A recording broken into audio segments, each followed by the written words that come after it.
A young man stands in his bedroom. It just so happens that today, the 13th of April, is this young man's birthday.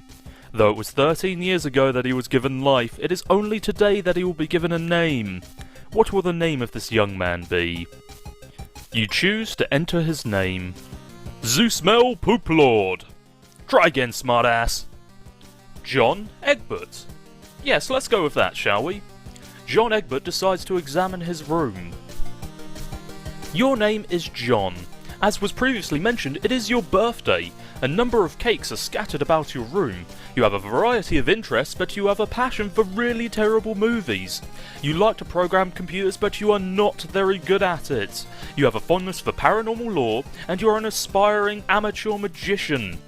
You also like to play games sometimes. What will you do, John?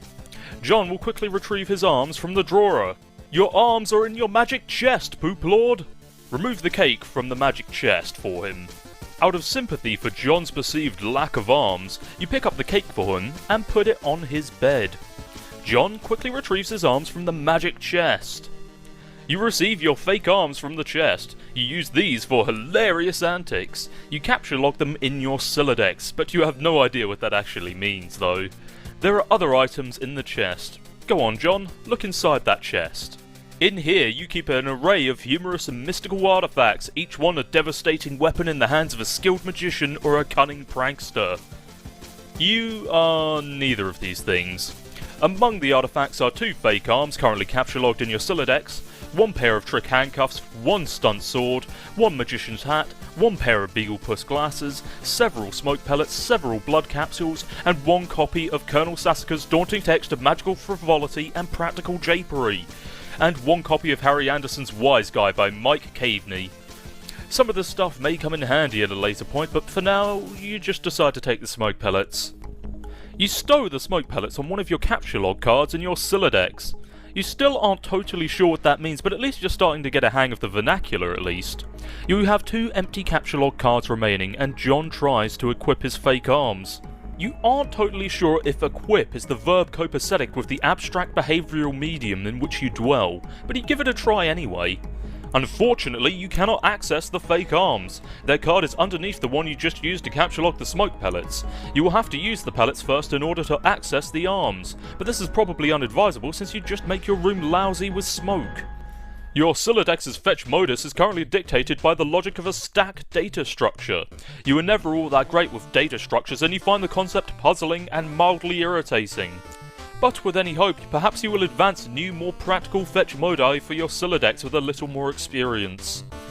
John chooses to look at his Problem Sleuth poster. Is it even possible to get any more hard-boiled than that? You really doubt it. This poster was one of your wisest purchases. There is a nice spot on the wall next to it, and you've been meaning to hang another poster there soon. But there is a note on the drawer, and for now you should probably read it. Happy birthday, son. I am so proud of you. The note is rich with the aromas of fatherly aftershaves and colognes. Beside the note is a rolled up poster. Take the poster. Another birthday artifact. You wonder what is printed on the poster. You'll need some way to hang it on your wall. You should probably acquire some hammer and nails as they will come in handy, especially for just such an occasion. You first place the hammer into your Silodex, but for now all of your capture log cards are full. You wonder what will happen if you try to take the nails. You guess it doesn't hurt to try. You capture log 4 nails into the top card and push all the artifacts down a card. The fake arms are pushed entirely out of the deck. Oh well, they're probably completely useless anyway, but you don't want to do that again unless you want to drop the smoke pellets and suffer the consequences. In any case, you feel like you have gathered enough things to get down some business and do some really important stuff. The next thing you do will probably be exceptionally meaningful. And suddenly it passes through his mind that he should squawk like an imbecile and shit on his desk. This is the dumbest idea you've had in weeks. Stupid, stupid, stupid! And yet, the polished surface of your desk, it beckons. Instead, you merge the top 2 cards, combining the nail with the hammer. The hammer and nails are now capture logged on the same card and can be used together. And now this places it in an ideal position to use it on the poster. You use the hammer and nails in conjunction with the card beneath it. Now you may nail the poster to your wall. You use the hammer, nails, and poster on the blank space on the wall. Oh, it's glorious, exactly what you wanted. The old man really came through this time. But for now, John chooses to examine his Con Air poster. Put the bunny back in the box.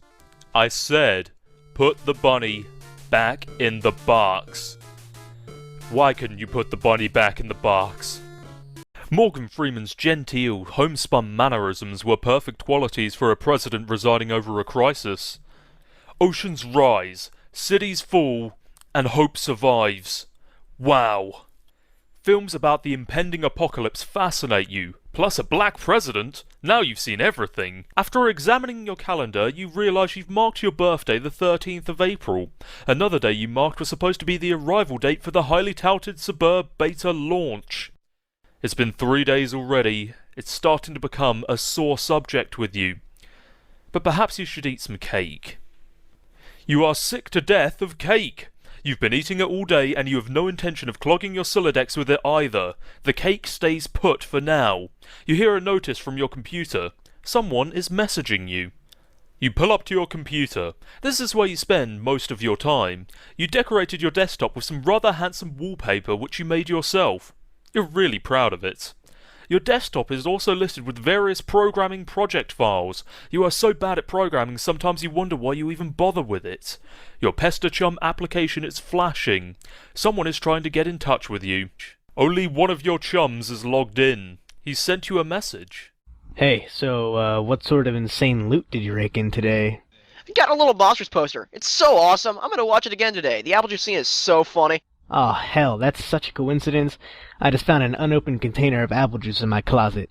It's like fucking Christmas up in here. Okay, that's fine, but I have one question and then a word of caution. Have you seen a movie called Little Monsters starring Howie Mandel and Fred Savage? But the seal on the bottle is unbroken. Are you suggesting someone put piss in my apple juice at the factory? All I'm saying is don't you think Monster Howie Mandel has the power to do something as simple as reseal a bottle? Try using your brain, numbnuts. Why did the fat kid, or whoever drank it, know what piss tasted like? I mean, his reaction was nigh instantaneous. It was the 15th day in a row Howie Mandel peed in his juice. Okay, I can accept that. Monster B-list celebrity douchebags are cunning and persistent pranksters. Also, Fred Savage has a really punchable face. But who cares about this? Let's stop talking about it. Did you get the beta yet? No. Did you? Man, I got 2 copies already. But I don't care, I'm not gonna play it or anything. The game sounds boring. Did you see how it got slammed in Game Bro? Game Bro's a joke and we both know it. Yeah. Why don't you go check your mail? Maybe it's there now. You see the view of your yard from your window.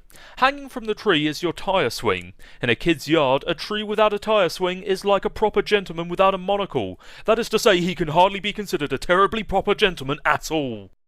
And there beside your driveway is your mailbox.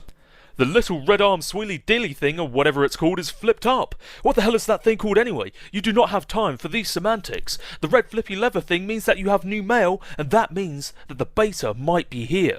You are about to hurry downstairs when you hear a car pull into the driveway. It looks like your dad has just returned from the grocery store and, oh, great, it looks like he's beating you to the mail.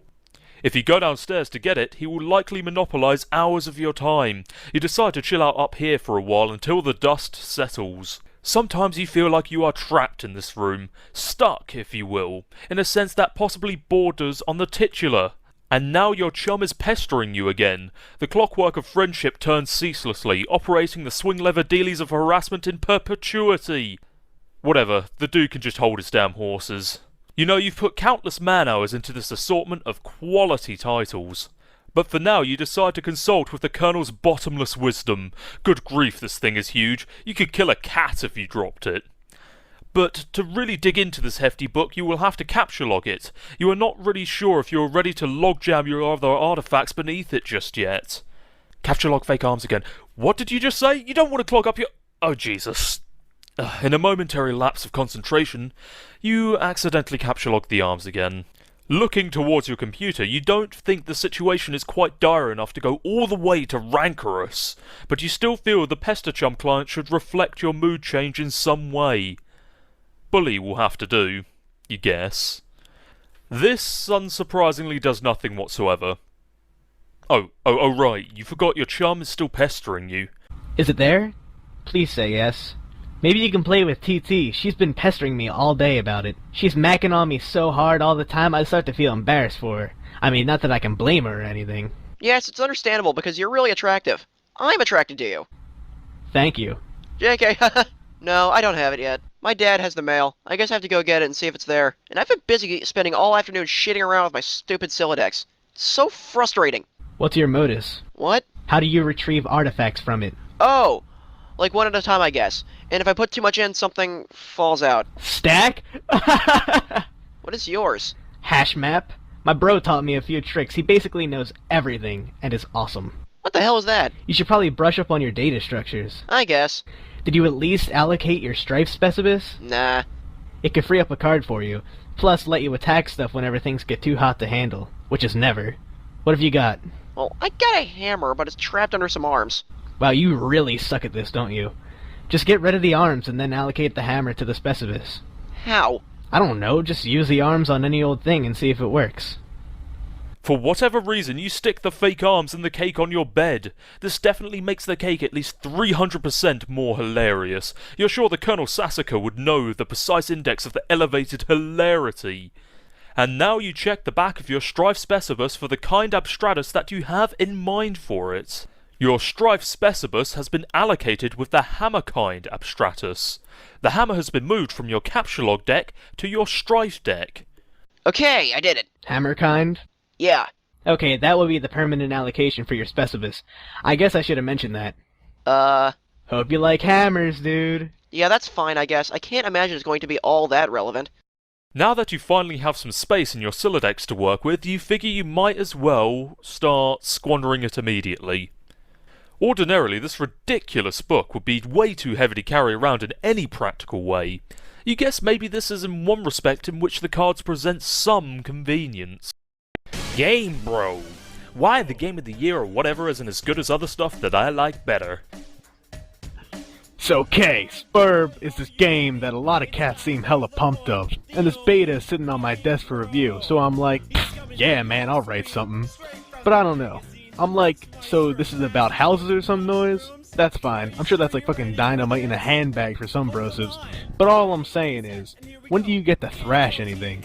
While you're playing house or some shit, are you ever in jeopardy of getting mud on your doll's dress or whatever from busting out, and I quote, the mad stunts all wicked up ins? Know what I'm saying, bro yo ma? I didn't actually play this game, but I gave it 1.5 hats out of 5 hats to keep it real. At this point, I'd like to give a shout out to my boy Dennis who was over the other day. We were gonna chill in front of the Dark Knight and he was so psyched of it, y'all. So this one time he was leaning against the screen door and the shit popped open, and the back deck was wet and he slipped down the steps and broke his thumb on the lawn.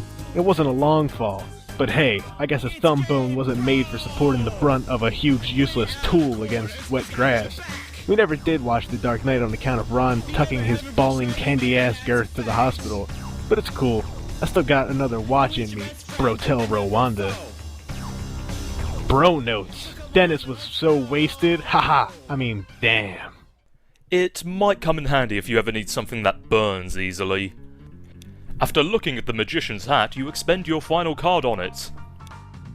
You would like to get the funny glasses too, but you don't have a free card in your Silodex. However, you are able to merge the Beagle Puss and the Magician's hat to create a clever disguise. John? Who is this John you speak of? You are quite certain there has never been, nor ever will be. No, this is just a really shitty disguise. While you are wearing the items, they remain on the card, but it is temporarily removed from the deck, thus freeing up the cards beneath it. After leaving your room, you exit into the hallway. On one wall, a picture hangs of a fella who sure looks like he knows how to have a laugh, a man after your own heart. You always thought that he looked a lot like Michael Cera, but your dad swears on the many hallowed tombs of Egypt that it is not. You're not sure about that though. On the other wall is one of your dad's stupid clowns, or harlequins, as he is quick to correct anyone who would venture to such a brazen assumption. After heading downstairs, the accursed odour of fresh baking wafts into your newfound nostrils. Something is brewing in the kitchen.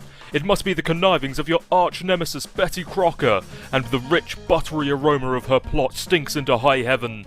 This mission is going to be more difficult than you imagined. You check out the shelves of fanciful harlequins. Ugh, look at this fucking garbage. You hate this stuff. Funny is funny, but your dad can sure be a real cornball. Sometimes at night, you just pray for burglars. A bright orange flame flickers in the fireplace. It doesn't matter that it's April or that it's not terribly chilly outside. In a home, a fireplace needs a fire, and that's what a fireplace is for. A fire belongs in a fireplace, damn it! Categorically at all times without exception. As domestic myth of uncountable origin holds, a home borrows the spirit of the flame for as long as it makes a guest of it, much as the moon takes liberty with the sun's rays. The moon is an arrant thief, and her pale fire she snatches from the sun. Mark Twain. You're almost certain Mark Twain said that. Tossing the Game Bro into the fire, it doesn't actually burn anywhere near as quickly as you had hoped. As you decide to fondly regard the cremation, you examine the sacred urn containing your departed Nana's ashes. When your father gives her portrait a wistful glance now and then, you can tell it brings back painful memories. A tall bookshelf, a ladder, an unabridged Colonel Sassacre's. He never wants to talk about it. After reaching for the urn, you clumsily mishandle it, and now ashes everywhere. In retrospect, upon mulling cinematic tropes regarding ash-filled urns, this outcome was a virtual certainty. You'd probably better clean it up before Dad finds it though. Whilst cleaning up, you come upon your father's pipe, in which you use it to beef up your clever disguise. Looking upon the large package in the room, you contemplate what could possibly be inside it, and the thought of that is very exciting. But it also makes you a little nervous at the same time. Oh, hell no! With that out of the way, you first prop the Harlequin doll up on the couch. Having it in the middle of the room sprawled out all akimbo-like just struck you as unseemly. You capture log the ashes onto your available card. Carefully, you merge the sacred urn with the ashes. Most of the ashes back in the urn, but it's a total mess. Really, it would have been tidier if you just used a broom and a dustpan. Putting the urn back, no one will be the wiser. Except for maybe people with eyes. After getting just another brilliant idea for something to do with those pointless arms, you pry them out of the cake and quickly capture log them. And also it looks like Pester Chum is acting up again. Well, it appears that another one of your chums is messaging you. I understand you have recently come into the possession of the beta release of the Game of the Year, as featured in respectable periodicals such as Game Bro magazine. That's an ugly rumor. Whoever told you that is a filthy liar. And you should probably stop hitting on him all the time or whatever. I can't control myself. I must have a weakness for insufferable pricks. Anyway, I still haven't checked the mail. My dad has it. I'm trying to get it from him, so BRB. John. What? You're wearing one of your disguises now, aren't you? You are typing to me right now while wearing something ridiculous. No, why would you even think that? That is so stupid. Okay. Alright, wish me luck. Oh, by the way, I was wearing a silly disguise this entire time. I know, John. After heading back downstairs, you can now execute that brilliant idea that you had. There should be just enough frosting on the fake arms to serve as an adequate adhesive. Oh, you don't care what Colonel Sassacre says, this makes it at least 1,000,000% funnier. After finding a burnt page on the floor from the Game Bro magazine, you decide to inspect it. Provolone! You decide to put this back in the fire where it belongs. And while you're cleaning up, you may as well throw the present wrap in the fire. You think of capture logging the doll, but you can carry hefty items, but this thing is just way too big. Get real. Besides, you don't even want it. Looking upon Colonel Sassacre's text, you thought about consulting it to determine just how hilarious the doll is now. But this text is way too big to navigate in a timely fashion. You decide to forget about it for now. Moving onwards, the door to the left leads into the kitchen, from which a smell of baking wafts, a powerful aroma which could lift even an especially portly hobo off of his feet. The door to the right leads to his study, where your dad spends a lot of his time. He could be in either room, so where will you go? After choosing to go into the study, John looks around. It doesn't look like your dad is in here right now. Looking upon your father's desk is a deck of playing cards, one of your dad's pipes, the April issue of the Serious Jester magazine, and a stray capture log card. There is also a can of peanuts on the desk. Haha, oh Dad, you won't be falling for that one again.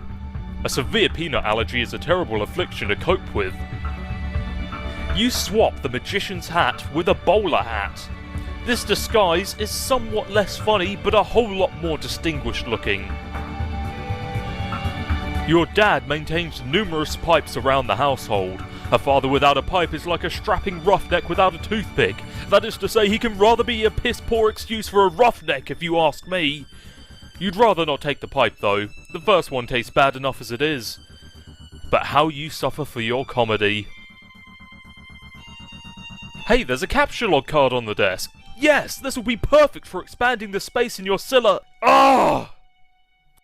Out of frustration for the antics of the capture log card, John plays a haunting piano refrain.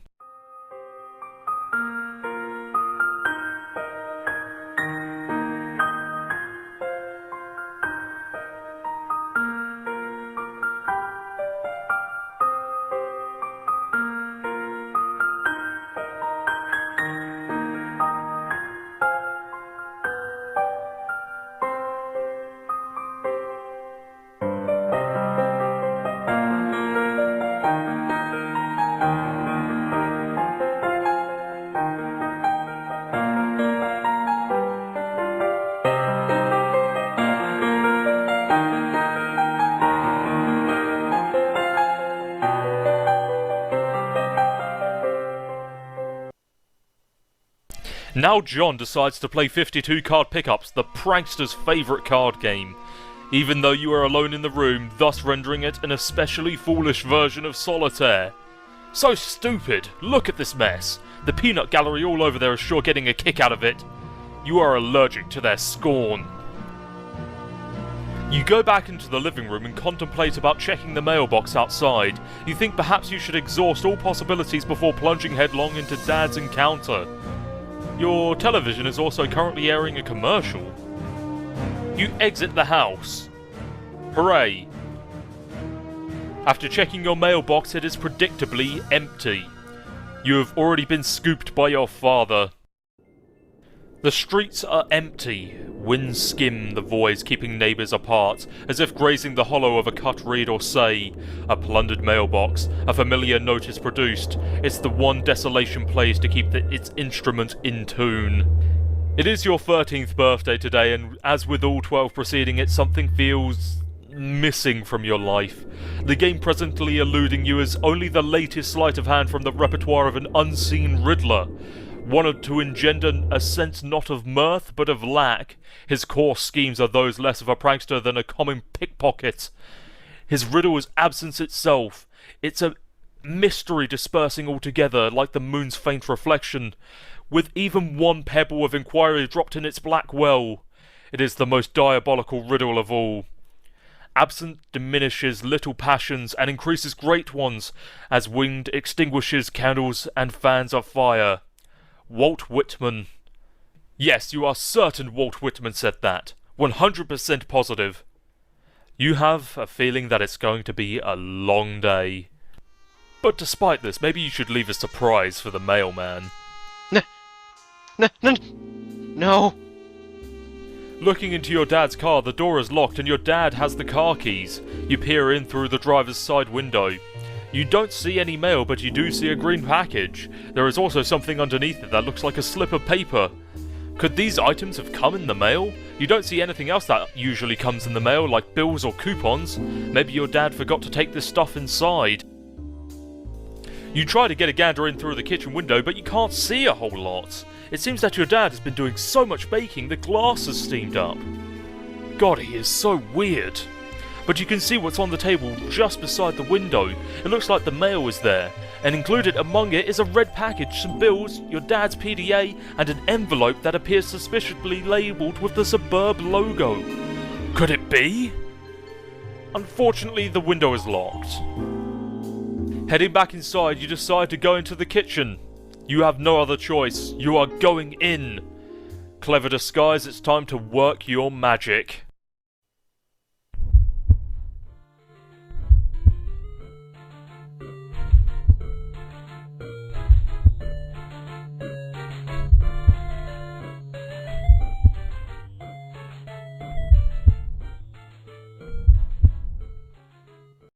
Your dad sees right through your costume. You don't even know what you are thinking with this foolish ruse.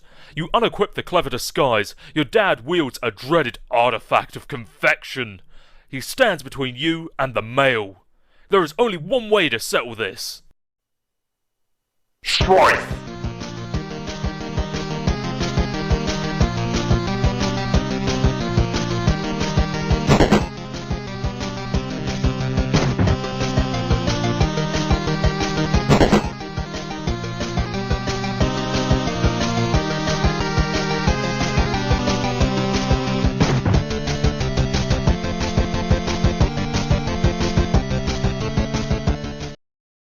You cannot abscond! This pesky guardian is blocking your path and you will need to engineer some sort of distraction. And he now brandishes yet another artifact of confection. This man is ruthless. You better brace for impact in the most comedically striking fashion possible. Ugh! The Beagle Agus absorbs the brunt of the treat. It looks like Dad will enjoy the prankster's gambit on that exchange, as is usually the case. In retaliation, you take the pie tin and unequip the Beagle Puss. Everything in your Sylladex is pushed back a card. The smoke pellets are ejected from the deck. Yes, this could be just the distraction you were. Oh. Well, nothing happens. What a huge letdown. But when two great forces oppose each other, the victory will go to the one that knows how to yield. Oscar Wilde. Wise words by a man who likely could resist everything but temptation. The cake forces Kaneko Sasuke's text out of your Sylladex. Sasuke, you beautiful bastard! Now's your chance! Now that Dad is busy plactating the smoke detector, you can safely sneak away. You snag your dad's PDA, and maybe later you'll switch the background image to something hilarious as a prank. Besides, it may come in handy later. Your spare capture log card is forced out of the Sylladex and consequently integrated with the deck. You now have 5 cards to work with. Additionally, the red package is addressed to you, so you take it. And upon taking the envelope, you now have the Suburb Beta. You leave the kitchen and capture log the cake on the couch, expelling the pie tin from the bottom card. Furthermore, you merge the 2 cakes across all 5 cards. Everything in your Sylladex is smushed between the cakes. Why don't you think these things through first? You pause at the junction and head down the hall. You are going to need something to clean up the mess you are about to make by dissecting this cake. To the left is the bathroom, and to the right is your dad's room. It is locked, and you are forbidden from ever entering. He has secrets. You enter the bathroom. You can see the backyard from your window. The jewel in its crown is the swing set, which has provided you with years of joy. There is also a spring-mounted pogo ride, which has been responsible for more than one painful injury, and has provided you with years of lament. On the sink is your dad's razor. On the rack to the side is a fresh towel. You take the razor and use it to perform surgery on the cake. You take the towel and clean off the extracted goods. The items force the man-handled cake into the toilets. And just like that, your Sylladex is full again. God, this thing is annoying. After that mess, you choose to return to your bedroom. You're not usually into chick flicks, but Matthew McConaughey's cool charisma could salvage any heap of smouldering wreckage. This is your McConaughey wall, a casual shrine to an amazing actor. The film above that one is a lot better, you think. Can you see her? I want you to picture that little girl. Now imagine she's white. You got us, Matthew. Your smooth talking exposed our latent racism. Damn, you are good. Hi, happy birthday, John. Hello? Okay, I will talk to you later. Hey, Gigi's looking for you. Why are you even so popular all of a sudden? Is today some sort of special occasion or something? Did you do something to curry favor with the ladies? Did you break your leg on a puppy or some shit? Dude, what are you doing? I discovered a comet is going to destroy the Earth. It was named after me. Now I'm famous and everyone wants to talk about me a lot. No, stop. Just no. Don't talk about your awful, stupid movies or make references to them. Your gross man-bro crush on Matt McConaughey is an unsavory thing to behold. McConaughey? Sounds like a noise a horse would make, i.e. dumb. Equally dumb are all those pictures of that clown you've got hanging up. Those are my dad's. I was talking about Nick Cage. Oh, what? No, man. Cage is sweet. So sweet. So lame. You don't even like him ironically or anything. This is like for real, isn't it? I do things ironically sometimes. What about what I sent you on your birthday?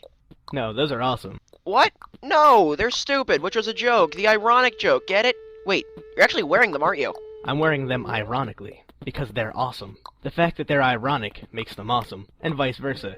Are you taking notes on how to be cool? Jesus, get a fucking pen. You do realize they touched Stiller's weird, sort of gaunt face at some point. Ew, yeah. Oh well. Anyway, speaking of which, did you get the mail? Yeah. Did there happen to be a package there? Yeah, there's a big red one.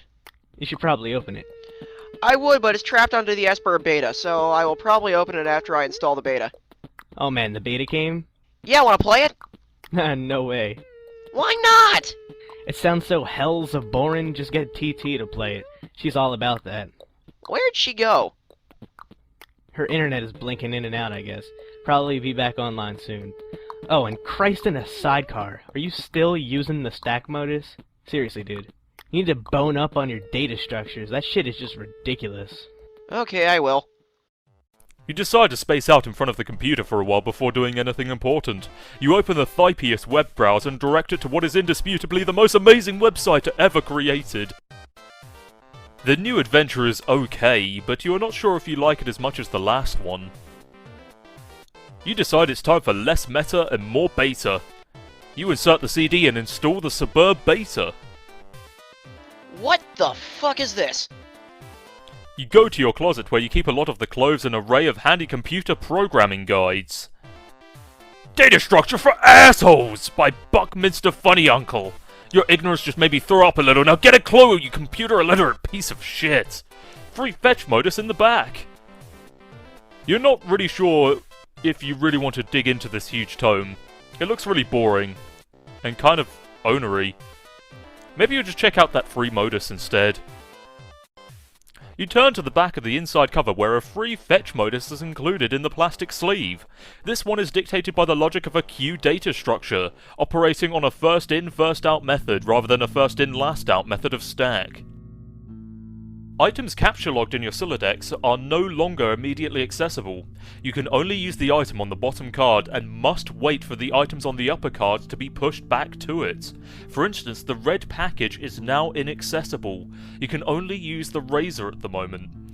This modus doesn't strike you as a significant upgrade to your previous one. In fact, it almost seems more inconvenient. You figure you might as well give it a chance though. You try switching back to stack modus, but you suddenly wonder if this is even possible. You don't even remember if you ever had a physical card for the stack modus. You find this all to be a little abstract and you prefer not to think about it too much. But put it down? You're not quite sure if you understand. You capture log one of the cakes. You finally found a use for all these loitering pastries. Dead weight! After picking up the second cake, it causes your razor to launch out the front of your Sylladex. Oh good lord. That beautiful face. You wish the razor would have failed to launch. You decide to get more stuff from your magic chest and open it and capture log one of your favourite books of all time. Wise Guy by Mike Caveney. And there goes the fresh towel. You take the trick handcuffs, expelling the PDA like a bullet. Oh god damn it. You examine the package. It is from one of your internet chums. It's bound in packing tape though, and you'll need something sharp to open it. Ah, of course, the razor. It's all so simple. You wonder why you didn't... You pick up the package again and... Yeah, let's take this from the top. You take 3 glass shards in quick succession and duck for cover. Your Sylladex rains devastation on your room from above. And now that your cards are packed with glass, you probably don't want to do that anytime again soon. Also, you should probably go and get that stuff before you forget about it. You use the razor to open the package and there is something suspicious inside. Something suspiciously smelly and dirty. It is a stuffed bunny, much like the one held hostage briefly by Malkovich Cyrus the Virus while taunting hard luck protagonist Cameron Poe, and strikingly similar to the one scooped up from the soot of a burning Vegas City strip by Cage Poe and offered to his daughter. A gesture symbolic of a tattered exterior surrounding a heart of gold. Poe wasn't much to look at, but he was a good man. But no, it is not merely like that bunny. According to the note of authenticity, it is the very same bunny. This is so awesome. Looking at your computer, it looks like it's trying to get your attention. It looks like you managed to retrieve the beta. Excellent. I'm going to try to connect. Well, okay, but I just got the most awesome present. The rabbit? So sweet! I've heard tales of this wretched creature often. Its Homeric legend is practically ensconced in the fold of my personal mythology by now. What? Why don't we focus on the matter at hand? Oh, the game! Okay. I don't really know how this works. What am I even looking at here? You are running the client application. I am running the server, so I am the host user. I have established a connection with you. This is sufficient for us to play the game. Okay, then. Why don't we get started?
Whoa, what are you doing?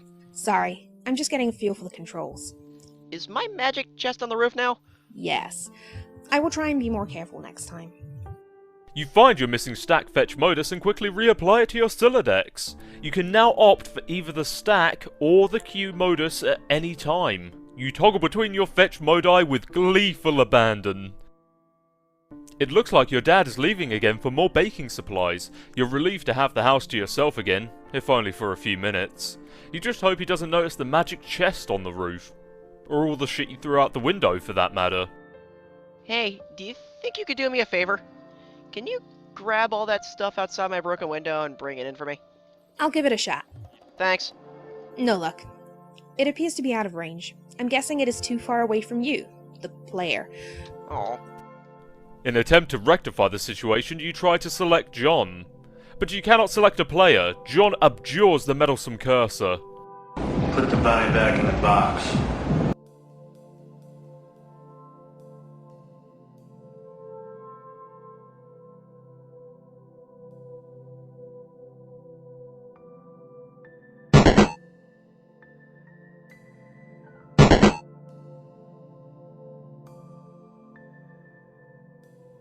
Crooks, Truder, Totem, Lathe, Alchemister.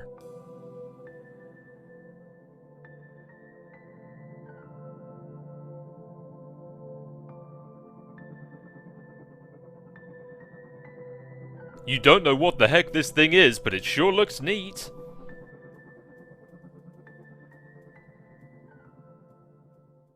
It seems expanding the dimensions of your room cost us some build grist, but deploying the lathe did not appear to incur any expense. It looks like certain objects are freebies, probably to help you set up the game. Wow, okay. What do they do? I think it's up to you to find out. All I can do is drop stuff in your house and move it around, apparently. How do I move stuff around? It sounds fun. I don't think you can as the client. You will need to install the server application. You should have received both in separate envelopes. I am running both on my computer right now. What? Did you get another envelope in the mail? No. Once you install the server and establish a connection, I'm sure you will be able to manipulate my environment in the same manner. Are you sure you didn't get it? Ah, man. I think I might know where it is. Now that your room is bigger, why don't you move to the far corner? It will extend the reach of the cursor and I can reach the items. Which you threw out the window for some reason? Good idea. What have you been doing in here all afternoon anyway? I was fussing with my retarded Silodex. But I think I have it under control now. What modus do you use? I like to use trees. Oh no, that sounds so awkward. It's not exceptionally practical, but I think they are elegant. After doing as instructed, Rose kindly retrieves the PDA and Wise Guy.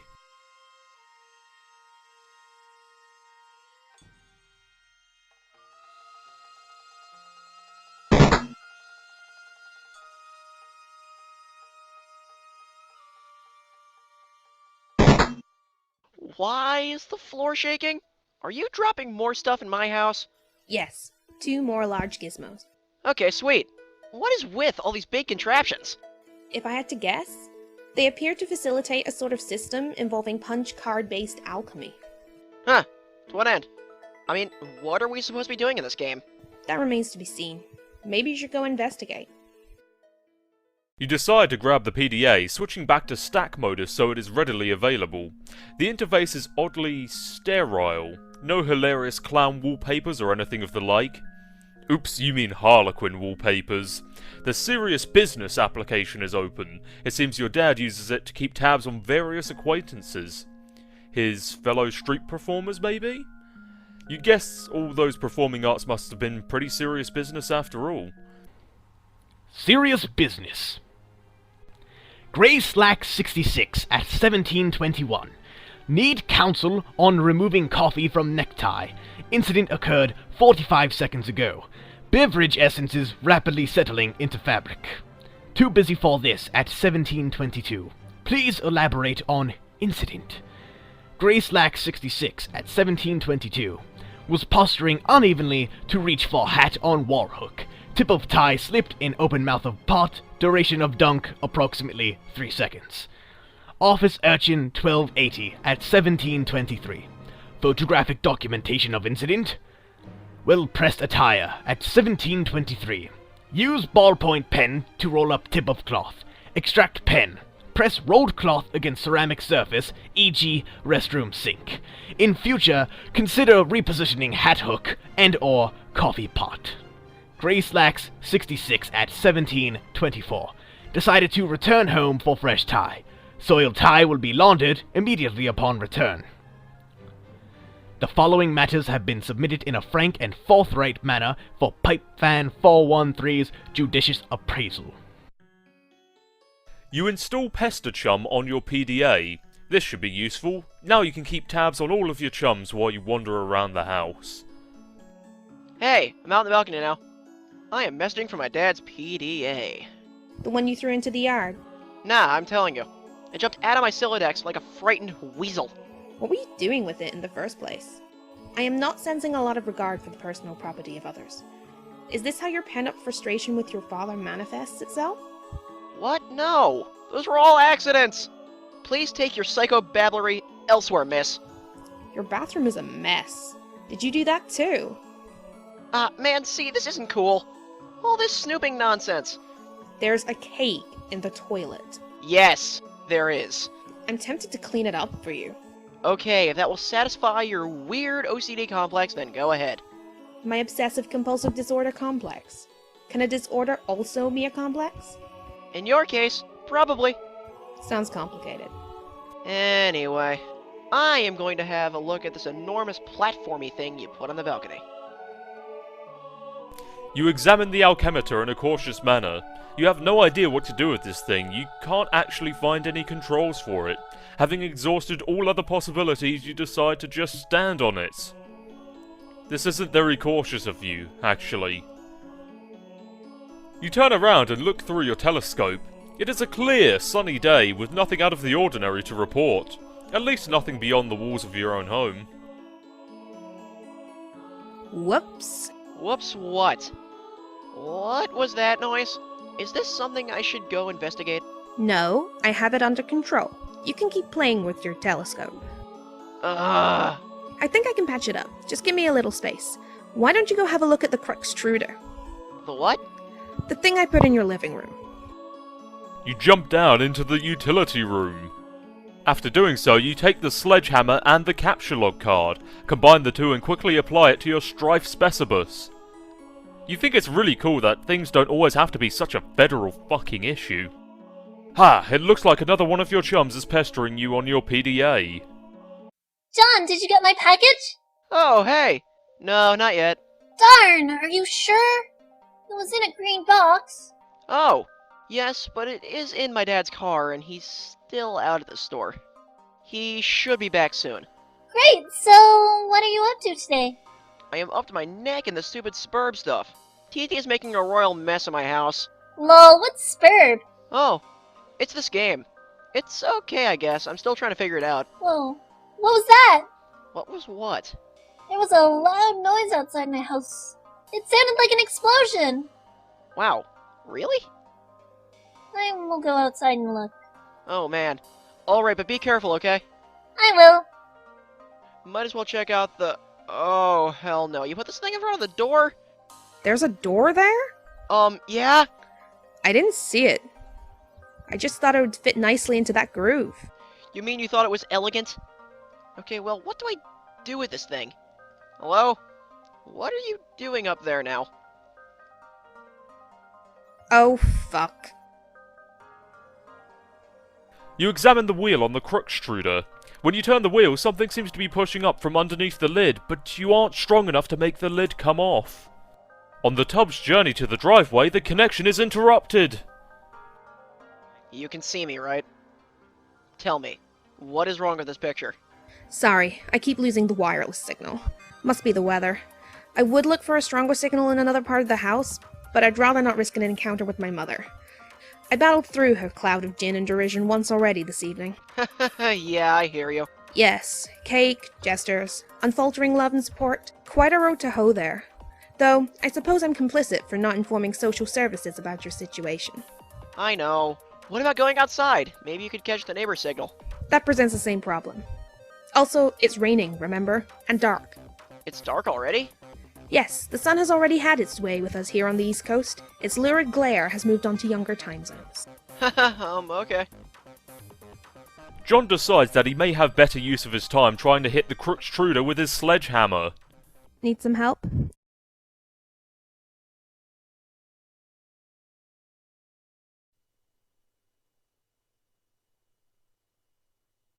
What is this thing? And what is that clock counting down to? I've been looking at the GameFAQ walkthroughs to figure some of this stuff out. Hold while I read further. Okay. All of these walkthroughs are extremely short. None progress much further than this point. Weird. Well, I mean, it is a new game. True. Now that the lid is off, you will need to extrude some Cruxite. As a result, you extrude one Cruxite dowel. I feel like we should be hurrying. That countdown is making me nervous. John? Oh. Your PDA is trapped onto the Cruxite now, isn't it? Anyway, it looks like you're going to need this card too. After picking up the card, a shard of glass is expelled from the deck and maims the Harlequin doll. You decide to take 2 fanciful Harlequins. The additional useless freight pushes your PDA to the last card. Then you switch the Q modus so you can access the PDA. More glass shrapnel flies from the deck. This thing keeps following me around. I think it's trying to talk to me or something. That is probably the kernel sprite. It apparently needs to be prototyped.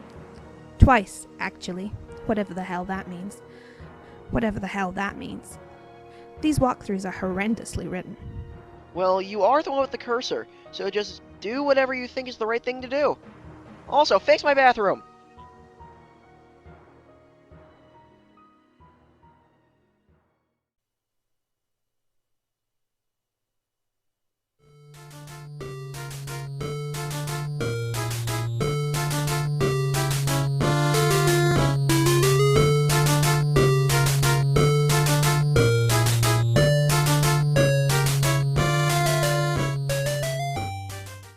still can't understand this thing's gobbledygook. That was only Tier 1 prototyping. There is still another tier to the prototyping process, which for all we know, merely advances this entity through increasingly esoteric states of linguistics. The clock is ticking. We don't have time for this asinine tomfoolery. This unmitigated poppycock? Extravagant hogwash! Okay, stop. Stop typing whatever silly thing you're typing. I'm going upstairs to that big platformy thing. The alchemitor. Huh? Try to learn the lingo. You try to use the pre-punched card with the alchemitor, but there is no slot for a card anywhere to be found on the alchemitor. The Colonel sprite followed you upstairs. Acquiring a Crooksite Dow seems to have populated the Athenium with one item, a perfectly generic object. You snatch the telescope from its tripod. Who knows, it might be useful, but more importantly, it pushes the Crooksite to the last card, making it available for tinkering. The PDA is predictably jettisoned into the yard, over the neighbour's fence. You place the Crooksite Dowel on the alchemitor's small pedestal. But wait, something is happening.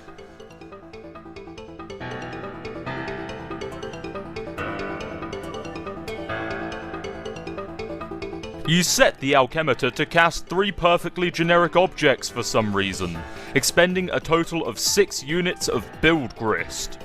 These things look completely useless, what a waste! Out of the corner of your eye, you notice there's something in the sky.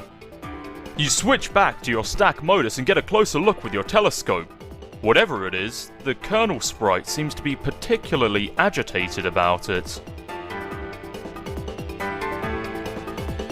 You're no astronomer, but its trajectory looks suspiciously head-on with your current perspective. This is a troubling development. You also high-five the Colonel sprite. You figure you've left him hanging long enough. You think about ingesting a unit of build grist. It is tempting because they strongly resemble Rockin' Blue Raspberry Gushers. However, the units of build grist are a gaming abstraction and do not seem to exist on the physical plane. There is apparently no crisis so imminent that will deter you from contemplating the most idiotic and frivolous of actions. Your dad is getting home. John, what did you do with your PDA this time? I'm working on the bathroom, but we are running low on build grist.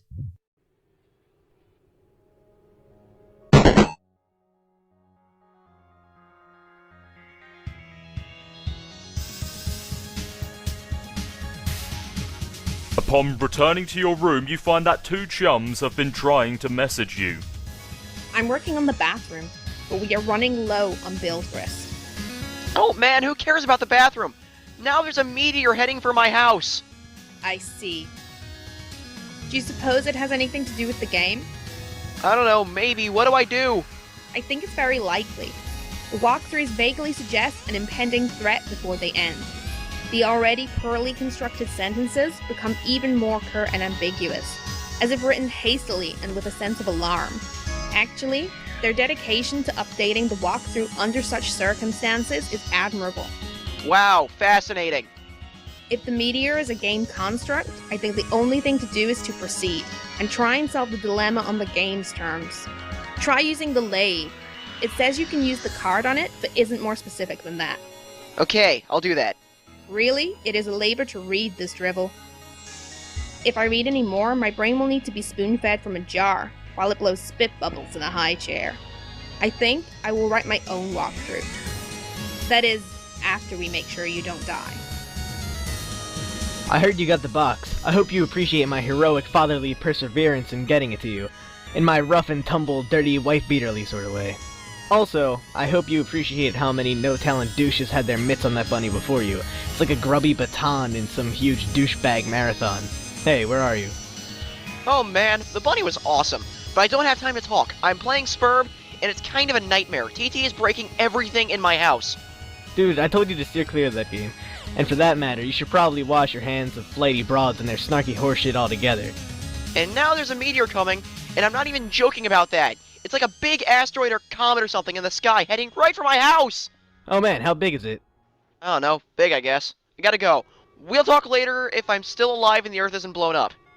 Like the size of Texas, or just Rhode Island? They're always throwing around these geographical comparisons to give us a sense of scale like it really means anything to us. But it's like, it doesn't matter. It's always just like, wow, that's pretty fucking big. Like, Mr. President, there's a meteor coming, sir. Oh yeah? How big is it? It's the size of Texas, sir. Oh shit! Or, how big is it? It's the size of New York City, sir. Oh shit! Sir, I'm afraid the comet is the size of your mom's dick. Oh snap! Sir, are you familiar with Jupiter? You mean like the planet? Yeah? Well, it's that big, sir. That sounds pretty big. I have a question. Is it Jupiter? Yes, sir. The Earth is literally under siege by planet fucking Jupiter. Oh shit! Anyway, later. You slip a pre-punched card into a slot on the totem lathe. Above, the tool arm deploys a configuration of chisels. Now you just need something to lathe. Cursing your lack of foresight, you return to the balcony for the crooksite dowel you left on the pedestal. You navigate the hallway leery of your dad, who is presently puzzling over the new fixture in his hallway.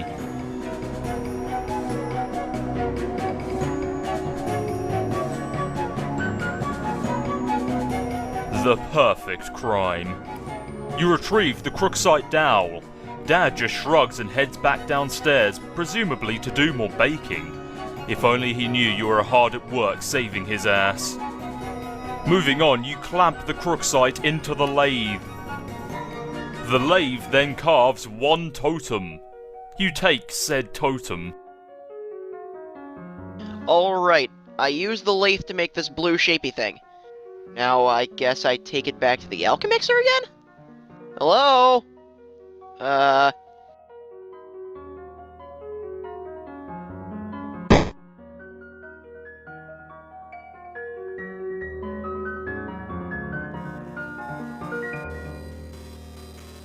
A young lady stands in her bedroom. Due to a violent storm, her house has just lost power, along with her wireless internet connection. This has severed her link to a popular video game she was playing with a young man at a critical moment. That young man is relying on this young lady to re-establish a connection somehow. This young lady named...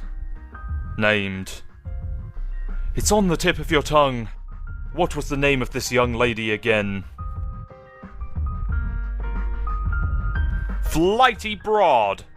No, that wasn't it. Rose Lalonde. Ah, yes, that'll do. Your name is Rose.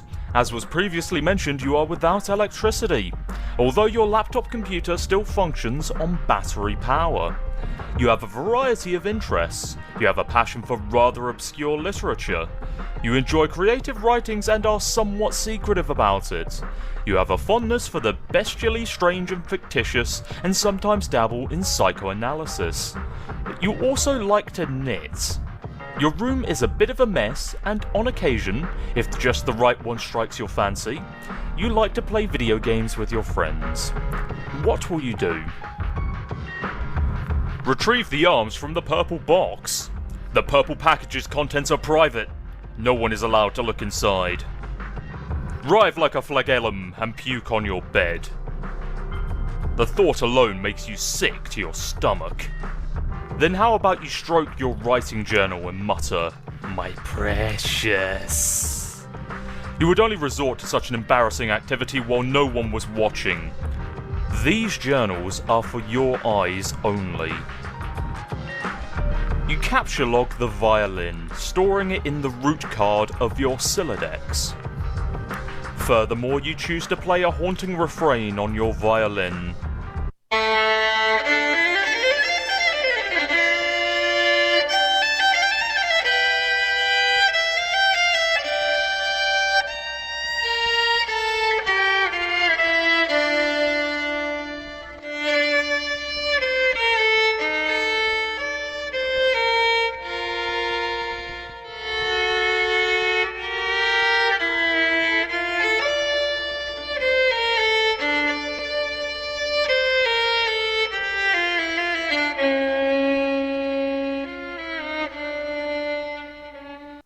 You waste approximately 40 seconds playing the violin while your friend is in peril. Nice time management skills there, sweetheart. Since your good-for-nothing friend is obviously not going to bail you out in time, you issue words of parting fondness to dear, sweet Liv. Oh, if only Affleck could have been the one to make the final sacrifice instead of her stubborn, blue-collar, salt-of-the-earth father. Then she would fall into your arms for consolation, and you would be the one to make the deceased Bruce Willis proud. Rose chooses to pick up her knitting bag. It occupies the left leaf card under the violin, per the tree modus's alphabetical sorting method. K less than V. Your panoramic window offers a view of your yard below, and the mausoleum housing your dead cat, Jasper's, who died when you were young. Your mum had the structure erected with the spirit of a scornful irony in response to your youthfully innocent request to hold a funeral for the animal. At least this is how you have come to interpret the gesture in retrospect. You can also make out a silhouette for a laboratory next door, a facility which likely broadcasts a strong wireless internet signal. You may be able to connect to the signal from a different part of the house, perhaps if you seek higher ground. You take your laptop and prepare to make the journey through the house. L less than V, L more than K. This causes the tree to be unbalanced, so your Silodex auto-balances itself. Now the laptop occupies the root card, while the other two items comprise the leaves. K less than L, V more than L. You examine a book on your desk. The Grimoire for Summoning the Zoologically Dubious. This book is absolutely indispensable for enthusiasts of your ilk, of which there are very few. You take the Grimoire, G less than L, G less than K. You leave your bedroom. Hanging just next to your door in the hallway is a painting of an exquisite wizard. Your mother collects these awful things ironically. She must know how much you detest them, and there is no doubt in your mind she stores these dreadful things in the house to bother you. Down the hall to the right is the way to the observatory. Perhaps you will be able to connect from up there. Your mother's room is also in that direction. You will have to watch your step. You tiptoe to the observatory. You also approach a juncture in the hallway. Beyond that juncture is the observatory.